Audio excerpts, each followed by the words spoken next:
আমরা যারা পিলারের সাথে দরজা রাখি মূলত হলো এই পিলারের সাথে দরজা রাখলে এক ইট গাঁথনি করা লাগে, করার পরে এই চৌকাঠ ফিটিং করা লাগে।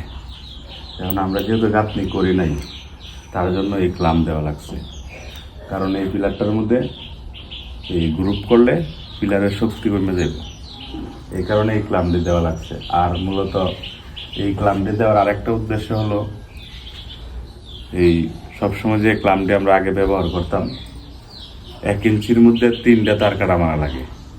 তো 1 ইঞ্চির মধ্যে 3টে তার কাটা না মারার কারণে অনেক সময় দেখা গেছে কাঠগুলো নষ্ট হয়ে সুইটটা হয়ে পড়ে, ক্লামটি কি জায়গাতে থাকে। তো এই ক্লামটার মধ্যে এইদিকে দেখাও, এই ক্লামটার মধ্যে 6 ইঞ্চির মধ্যে আমি 4টে তার কাটা মারছি। তো যেহেতু 6 ইঞ্চির মধ্যে 4টে তার কাটা মারছি, 1.5 ইঞ্চি দূরে পড়ছে, হ্যাঁ প্রায় 2 ইঞ্চি দূরে তার কাটাটি পড়ছে। তো কোনো সময় এই চৌকাঠটা এই ক্লামটারে ছাইরে কোনো সময় আইব না। আর এই আমার এই পিলারের মধ্যে গ্রুপ করা লাগছে না, পিলারের শক্তি যতটুকু আছে ততটুকুই রয়েছে। এই যে সবগুলাই একই সিস্টেম। এই যে এই চৌকাঠটা দেখাও, এই যে এটার মধ্যে ওই যে সেল, যে এই পাশে পিলার, এই কারণে এই ক্লাম বসাই দিচ্ছি।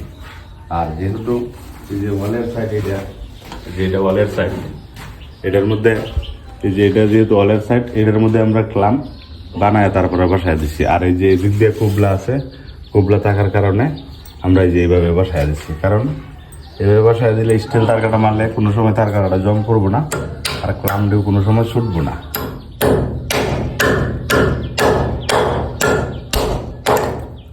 আপনারা যারা পিলারের সাথে দরজা রাখবেন চাইলে আমাদের মতো ক্লাম দিতে পারেন। ধন্যবাদ।